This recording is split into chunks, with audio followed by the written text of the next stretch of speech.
नासपीटी कमबख्त से 1000 बार कहा है कि किसी अच्छे काम से जा रहे हो तो अपनी मनहूस सूरत मत दिखाया कर। दादी अपनी तीखी आवाज़ में चिल्लाई। मैं अपनी आंखों में ढेर सारा आश्चर्य भरे दादी की सूरत देखती रही। दादी की आवाज़ सुनकर माँ साड़ी से अपने हाथ पोंछती रसोई से निकली और मेरा नन्हा सा हाथ पकड़कर अंदर ले जाकर बोली, तुझे कितनी बार कहा है मीना, दादी या बाबूजी कहीं बाहर जा रहे हो तो अपनी सूरत उन्हें मत दिखाया कर। मैं जिद करते हुए कहती, लेकिन माँ, जय और विजय भैया भी तो उनके साथ जाते हैं, फिर मैं क्यों नहीं। माँ अपने आंसू पोंछते हुए कहती, तू समझा कर मीना, वे लड़के हैं, तुझे पैदा करके तो जैसे मैंने कोई अपराध किया है। जय और विजय भैया के पैदा होने पर सारे घर में खुशी की लहर दौड़ गई थी। कई दिनों तक खुशियां मनाई गईं, लेकिन मेरे जन्म लेने पर दादी और बाबूजी के चेहरों पर एक मायूसी सी छा गई। माँ को छोड़कर सारे घर की उपेक्षाएं ही मेरे हिस्से में आई थी।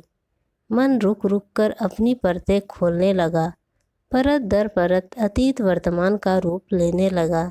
मेरे दोनों भाइयों के मुख से निकलने से पहले ही उनकी सारी इच्छाएं पूरी कर दी जाती और मैंने तो कभी जाना ही नहीं कि चाह क्या होती है, जिद क्या होती है। ना अच्छे कपड़ों में, ना खिलौनों में। आज भी जब बाजार में किसी शोरूम में कोई सुंदर गुड़िया या कोई सुंदर फ्रॉक देखती हूँ तो बचपन में फिर जी उठता है।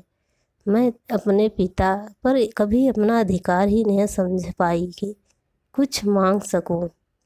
जब मेरी उम्र के सारे बच्चे गुड्डे गुड़ियों का ब्याह रचाते खेलते रहते, उस समय मैं खामोशी से एक कोने में बैठकर सोचती, काश मैं भी अपनी माँ की कोख में लड़का बनकर पैदा होती तो सारे घर का दुलार स्नेह मेरे हिस्से में आया होता। यदि उस समय भी सोनोग्राफी जैसे टेस्ट हुए होते तो मेरे पिता ने भी डॉक्टरों की मदद से मुझे घर में ही मार दिया होता। इन्हीं उपेक्षाओं के हरते जिंदगी बिना मंजिल की राहों पर आगे बढ़ती रही। सबसे बड़ा बवाल तो मेरी पढ़ाई को लेकर खड़ा हुआ। बाबूजी का दबदबा सारे घर में था, उनके सामने कोई मुंह नहीं खोलता था। मेरे एडमिशन की बात सुनते ही वे भड़क उठे, कोई ज़रूरत नहीं है स्कूल जाने की, घर का काम काज सीखो, तुम्हें कौन सी नौकरी करनी है, दूसरे के घर का चूल्हा ही तो फूकना है। जय और विजय तो मेरे दो फल देने वाले पेड़ों की तरह हैं, इन पर पैसा खर्च करूँगा तो बड़े होकर इनमें फल लगेंगे। माँ ने बात संभालते हुए कहा धीरे से, ठीक है जी, लड़की की इच्छा है तो किसी सरकारी स्कूल में डाल दो, भाइयों की किताबों से पढ़ लिया करेगी। जब फर्स्ट डिवीज़न में पास होने पर मैंने अपना रिपोर्ट कार्ड लेकर उत्साह भरी हुई बाबूजी के पास जाती तो वे बूझी सी आवाज़ में कहते, अच्छा पास हो गई तू। मेरा सारा उत्साह साबुन के झाग की तरह बैठ जाता। जय और विजय भैया पढ़ाई में मेरा मुकाबला कभी नहीं कर पाए। जिंदगी की हर लड़ाई मैंने अकेले ही लड़ी थी। ना मेरी कोई इच्छा थी ना पसंद। मैंने बचपन से ही एक बात अपने मन में अच्छी तरह बैठा ली थी कि मेरी इच्छाएं तभी जन्म लेगी जब मैं उन्हें स्वयं पूरा करने लायक बनूंगी। मैं भी अपने पिता से और बच्चों की तरह जिद कर सकती थी, लेकिन मुझे बचपन से ही यह एहसास कराया गया कि मैं अनचाही हूँ, मेरी किसी की आवश्यकता नहीं है। मुझे शहर में एक कॉलेज में लेक्चरशिप मिल गई थी। मेरे दोनों भाई अभी बेरोजगार ही थे। गांव की ज़मीन बेचकर शहर में दोनों ने बिजनेस शुरू कर दिया था। बाबूजी जी की नाराज़गी की वजह से मैं साल में 1-2 बार ही घर आ पाती थी। उस दौरान भी वे खींचे खींचे से रहते थे।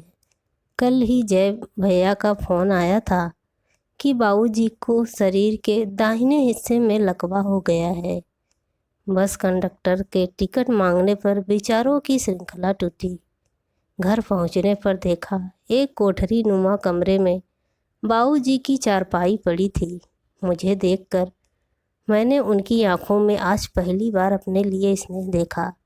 अपना कांपता हुआ हाथ उठाने की कोशिश कर रहे थे। मैंने बहुत मुश्किल से अपने आंसू रोकते हुए पूछा, कैसे हैं बाबूजी? बाबूजी धीमे से हंस दिए, घोंसले में पड़े बूढ़े असहाय पंछी की तरह। ठीक हूँ मीना, मेरे दोनों फलदार पेड़ों की छाया मुझे नहीं मिली बेटा। मेरा शरीर तो जेठ की दोपहरी में सुलझ गया। इतना कहते ही उनकी आंखों से आंसू बहने लगे। भैया का 5 वर्षीय बेटा आकर मुझसे लिपट गया। पीछे से भाभी दौड़ती हुई आई और बोली, कितनी बार कहा है पिंटू, यहाँ मत आया कर। खुद तो दिन भर बिस्तर पर पड़े खांसते रहते हैं, अब बच्चे को भी बीमार करने का इरादा है। माँ ने समझते हुए कहा, नाराज़ क्यों होती हो बहू, बीमारी कहकर तो आती नहीं। शाम को दोनों भाइयों से बात हुई। मैंने कहा, भैया बाबूजी को किसी अच्छे डॉक्टर को दिखाते तो अच्छा रहता। जय भैया बिगड़ते हुए बोले, तुम क्या सोचती हो मीना, हमें उनकी परवाह नहीं है। दिखाया था डॉक्टर को, दवा भी ला दी थी। अब बीमारी एक दिन तो ठीक होने से रही। जी में आया कह दूं कि बचपन में तुम्हारे बीमार होने पर बाबूजी किस तरह डॉक्टरों की पूरी फौज खड़ी कर देते थे। घंटों तुम्हारे सिहराने खड़े रहते थे।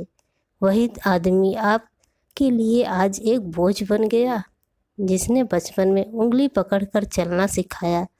रात को माँ बाबूजी के कमरे में ही मैंने अपना बिस्तर लगवा लिया था। रात में माँ की दम तोड़ने का तत्पर खांसी कलेजे में फांस बनकर चुभने लगती। ठाकुर जी के नीचे वाले ताक में रखी दवा की शीशी, जिसे माँ सरकारी दवा खाने से लाती थीं, उसे ही धन्वंतरी के अमृत कलश में छलकती संजीवनी धारा मानकर गला तर्क करके यम से लड़ती रहती। धीमे में प्रकाश टिमटिमाते बल्ब की रोशनी में माँ को ठीक से कुछ दिखाई न देता।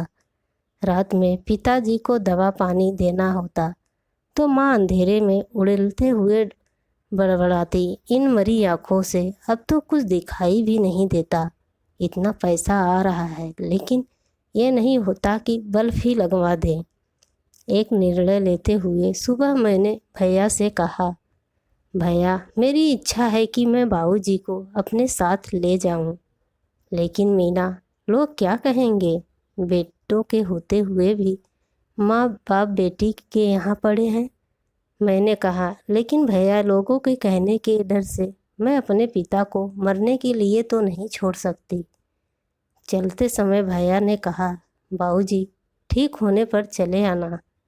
बाबूजी ने कहा, हाँ तुम दोनों तो मेरे अच्छे समय के साथी हो बेटा। आज उसी के हाथ मुझे सहारा देने के उठे हैं, जिसके हाथों को मैंने हमेशा झिड़क दिया। मेरे कंधे पर हाथ रख बाबूजी धीरे धीरे चल रहे थे। उनके चेहरे पर सुकून झलक रहा था और आंखों से मेरे लिए अश्रुधारा बह रही थी, जिसने मेरे बचपन की कड़वी यादों और दर्द को अपने साथ बहा दिया। दोस्तों, आप सबको यह स्टोरी कैसी लगी? प्लीज़ कमेंट करके ज़रूर बताएं और मेरे चैनल को